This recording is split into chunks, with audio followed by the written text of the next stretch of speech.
Hello दोस्तों, कैसे हो आप सब। आशा करता हूँ आप सब अच्छे और स्वस्थ होंगे। हम भी अच्छे और स्वस्थ हैं। सभी दोस्तों को नारायण नारायण नारायण। आज मैं आपको महाशिव पुराण का अध्याय 4 सुनाऊंगा। कृपया हमारे वीडियो को ज़्यादा से ज़्यादा शेयर कीजिए, लाइक कीजिए और सब्सक्राइब कीजिए। चलो अब हम शुरू करते हैं। जय हो ब्रह्मा विष्णु महेश की सदा ही जय जय होए। ओम नमः शिवाय, ओम नमः शिवाय, ओम नमः शिवाय। जय हो गणेश जी महाराज की जय, जय हो शिव जी महाराज की जय, माता पार्वती की जय, नंदी महाराज की जय। भूल चूक क्षमा करना प्रभु, कोई भूल हो। आज हम आपको सुनाएंगे चौथा अध्याय।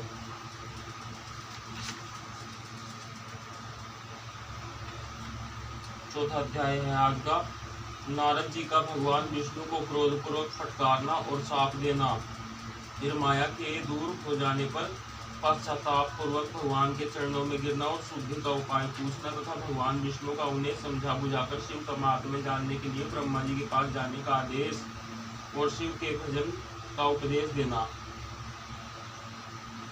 सूत जी कहते हैं, महर्षियों, माया मोहित नारद मुनि उन दोनों शिवगणों को यथोचित साप देकर भी भगवान शिव के इच्छावश मोह निद्रा से जाग न सके। वे भगवान विष्णु के किए हुए कपट को याद करके मन में दूसरे क्रोध लिए विष्णुलोक को गए और समिधा पाकर प्रज्वलित हुए अग्निदेव की भांति क्रोध से जलते हुए बोले। उनका ज्ञान नष्ट हो गया था, इसलिए वे दुर्वचन पूर्ण व्यंग सुनाने लगे।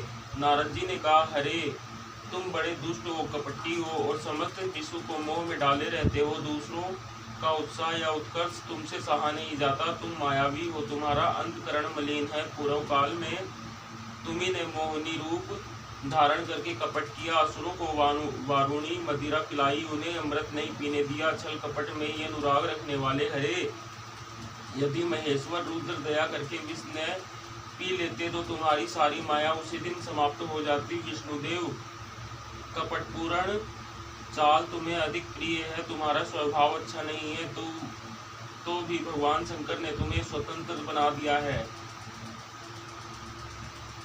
तुम्हारी इस चाल ढाल को समझकर अब वे भी पश्चाताप करते होंगे। अपनी वाणी रूप वेद की प्रामाणिकता स्थापित करने वाले महादेव जी ने ब्राह्मण को सर्वोपरि बताया है। हरे, इस बात को जानकर आज मैं बलपूर्वक तुम्हें ऐसी सीख दूंगा जिससे तुम फिर कभी कहीं भी ऐसा कर्म नहीं कर सकोगे। अब तक तुम्हें किसी शक्तिशाली या तेजस्वी पुरुष से पाला नहीं पड़ा था, इसलिए आज तक तुम निडर बने हो।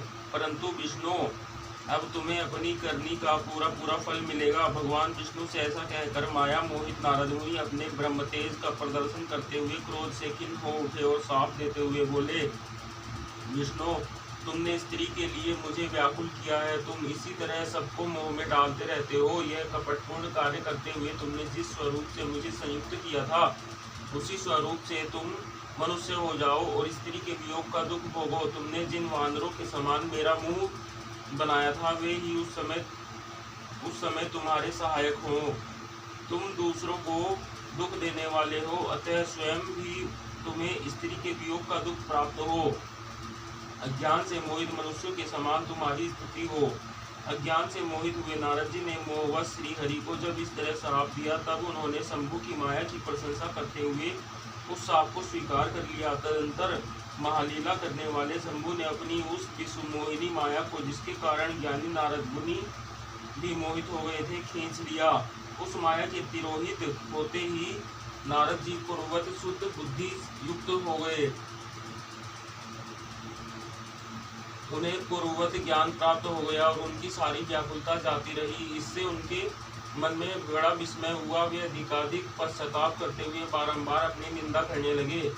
उस समय उन्होंने ज्ञानी को भी मोह में डालने वाली भगवान शंभु की माया की सराहना की। तदंतर यह जानकर कि माया के कारण ही मैं भ्रम में पड़ गया था, यह सब कुछ मेरा माया जनित भ्रम ही था। वैष्णव शिरोमणि नारद जी भगवान विष्णु के चरणों में गिर पड़े। भगवान श्री हरि ने उन्हें उठाकर खड़ा कर दिया। उस समय अपनी दुर्बुद्धि नष्ट हो जाने के कारण वे यूँ बोले, नाथ, माया से मोहित होने के कारण मेरी बुद्धि बिगड़ गई थी, इसलिए मैंने आपके प्रति बहुत दुर्वचन कहे हैं, आपको शाप तक दे डाला है। प्रभु, उस शाप को आप मिथ्या कर दीजिए। हाय, मैंने बहुत बड़ा पाप किया है, अब मैं निश्चय ही नरक में पड़ूंगा। हरे, मैं आपका दास हूँ, बताइए मैं क्या उपाय, कौन सा प्रायश्चित करूँ जिससे मेरा पाप समूह नष्ट हो जाए और मुझे नरक में न गिरना पड़े। ऐसा कहकर शुद्ध बुद्धि वाले मुनि शिरोमणि नारद जी पुनः भक्तिभाव से भगवान विष्णु के चरणों में गिर पड़े। उस समय उन्हें बड़ा पश्चाताप हो रहा था। तब विष्णु जी ने उन्हें उठाकर मधुर वाणी में कहा। भगवान विष्णु बोले, तात खेद न करो, तुम मेरे श्रेष्ठ भक्त हो, इसमें संशय नहीं है। मैं तुम्हें एक बात बताता हूँ, सुनो, उससे निश्चय ही तुम्हारा परम हित होगा, तुम्हें नरक में नहीं जाना पड़ेगा। भगवान शिव तुम्हारा कल्याण करेंगे। तुमने मद से मोहित होकर जो भगवान शिव की बात नहीं मानी थी, उसकी अवहेलना कर दी थी, उसी अपराध का भगवान शिव ने तुम्हें ऐसा फल दिया है, क्योंकि वे ही कर्मफल के दाता हैं। तुम अपने मन में यह दृढ़ निश्चय कर लो कि भगवान शिव की इच्छा से ही यह सब कुछ हुआ है।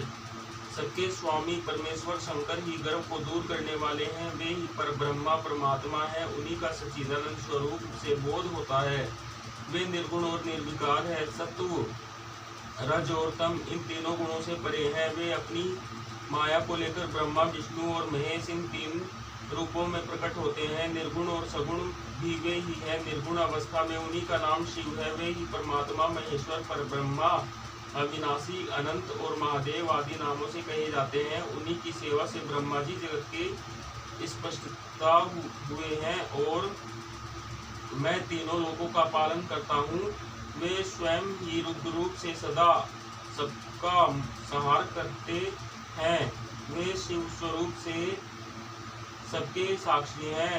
माया से भिन्न और निर्गुण है। स्वतंत्र होने के कारण वे अपनी इच्छा के अनुसार चलते हैं। उनका विहार आचार व्यवहार उत्तम है और वे भक्तों पर दया करने वाले हैं। नारद मुने, मैं तुम्हें सुंदर उपाय बताता हूँ जो सुखद समस्त पापों का नाशक और सदा भोग एवं मोक्ष देने वाला है। तुम उसे सुनो। अपने सारे संशयों को त्याग कर तुम भगवान शंकर के सुयश का गान करो और सदा अनन्य भाव से शिव के सतनाम स्तोत्र का पाठ करो। मुने, तुम निरंतर उन्हीं की उपासना और उन्हीं का भजन करो। उन्हीं के यश को सुनो और गाओ तथा प्रतिदिन उन्हीं की पूजा अर्चना करते रहो। नारद, जो शरीर मन और वाणी द्वारा भगवान शंकर की उपासना करता है, उसे पंडित या ज्ञानी जानना चाहिए। वह जीवन मुक्त कहलाता है। शिव इस नाम रूपी दावानल से बड़े बड़े पातकों के असंख्य पर्वत अनायास भस्म हो जाते हैं। ये सत्य है, इसमें संशय नहीं है। जो भगवान शिव के नाम रूपी नौका का आश्रय लेते हैं, वे संसार सागर से पार हो जाते हैं। संसार के मूलभूत उनके सारे पाप निसंदेह नष्ट होते हैं। महामुने, संसार के मूलभूत जो पातक रूपी वृक्ष है, उनका शिव नाम रूपी कुठार से निश्चय ही नाश हो जाता है। जो लोग पाप रूपी दावानल से पीड़ित हैं, उन्हें शिव नाम रूपी अमृत का पान करना चाहिए। पाप दावाग्नि से दग्ध होने वाले प्राणियों को शिव नामामृत के बिना शांति नहीं मिल सकती। संपूर्ण वेदों का अवलोकन करके पूर्ववर्ती विद्वानों ने यही निश्चय किया है कि भगवान शिव की पूजा ही उत्कृष्ट साधन तथा जन्म मरण रूपी संसार बंधन के नाश का उपाय है। आज से यत्न पूर्वक सावधान रहकर विधि विधान के साथ भक्तिभाव से नित्य निरंतर जगदम्बा पार्वती सहित महेश्वर सदाशिव का भजन करो। नित्य शिव की ही कथा सुनो और कहो तथा अत्यंत यत्न करके बारंबार शिव भक्तों का पूजन किया करो। मुनि श्रेष्ठ, अपने हृदय में भगवान शिव के उज्ज्वल चरणारविंदों की स्थापना करके पहले शिव के तीर्थों में विचरो। मुने, इस प्रकार परमात्मा शंकर के अनुपम महात्म्य का दर्शन करते हुए अंत में काशी को जाओ। वह स्थान भगवान शिव को बहुत ही प्रिय है। वहाँ भक्तिपूर्वक विश्वनाथ जी का दर्शन पूजन करो। विशेषतः उनकी स्तुति वंदना करके तुम संशय रहित हो जाओगे। नारद जी, इसके बाद तुम्हें मेरी आज्ञा से भक्तिपूर्वक अपने मनोरथ की सिद्धि के लिए निश्चय ही ब्रह्मलोक में जाना चाहिए।